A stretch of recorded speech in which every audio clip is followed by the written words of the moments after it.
سؤال حير البشرية من أيام الإغريق القدماء لحد القرن ال21، ولسه مش سايبنا في حالنا. مين جه الأول؟ الفرخة ولا البيضة؟ السؤال هيبقى سهل لو خدناه حرفياً، لأن الكائنات اللي بتبيض كانت موجودة قبل ما الفرخة تظهر بكتير، فكده منطقياً البيضة كانت قبل الفرخة. بس السؤال الحقيقي لو صغناه صح شوية، الفرخة ولا بيضة الفرخة؟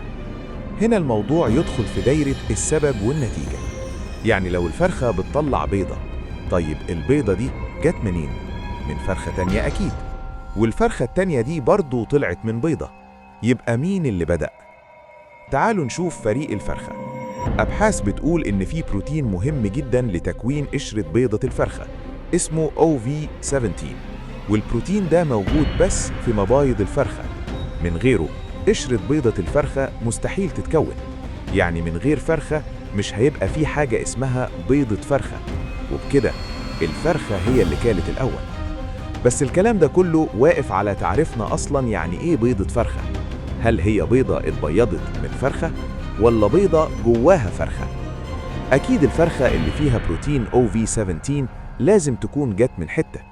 طيب لو فيل بيض بيضة وطلع منها أسد، نسميها بيضة فيل ولا بيضة أسد؟ ومن هنا يظهر فريق البيضة. وقت التكاثر أي كائنين بينقلوا معلوماتهم الوراثية في شكل DNA، بس النسخ ده عمره ما بيبقى مثالي 100%، ودايما بيطلع معاه تغييرات صغيرة. الطفرات البسيطة دي وعلى مدار آلاف السنين هي اللي بتكون أنواع جديدة، والطفرات دي لازم تحصل في أول خلية، الزايجوت. يعني كان في كائن شبه الفرخة قوي نقدر نسميه بروتو فرخة، اتزاوج مع بروتو فرخة تانية، وبسبب طفرة جينية صغيرة اتكونت أول فرخة حقيقية، والفرخة دي كبرت جوه بيضة. يبقى كده البيضة كانت الأول.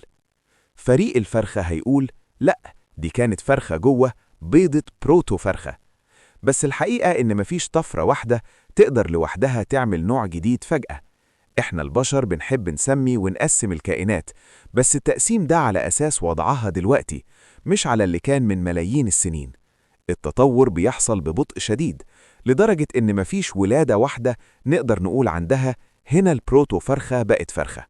زي ما الكلاب أصلها ذئاب، مفيش لحظة معينة ذئب خلف كلب، لكن مع تعامل البشر مع الذئاب واختيار الأهدى والأقل عدوانية على أجيال طويلة، بدأت الفروق الجينية والسلوكية تظهر. طيب نطلع بإيه من كل ده؟ قدامنا سيناريوهين. الأول، كائنات بتبيض تطورت تدريجياً لحد ما ظهرت البروتو فرخة اللي كانت بتبيض بيض بروتو فرخة، وفي واحدة من البيض ده حصلت طفرة صغيرة ادت لميزة، ودي كانت أول فرخة حقيقية. الفرخة دي بعد كده بقت تبيض بيض فرخ، وفي الحالة دي الفرخة هي اللي جات الأول. السيناريو التاني، بروتو فرخة خلفت فرخة جوه بيضة احنا نقدر نصنفها كبيضة فرخة، وساعتها البيضة هي اللي جات الأول. وده يرجعنا تاني لسؤال ملوش قيمة قوي، وهو يعني ايه بيضة فرخة؟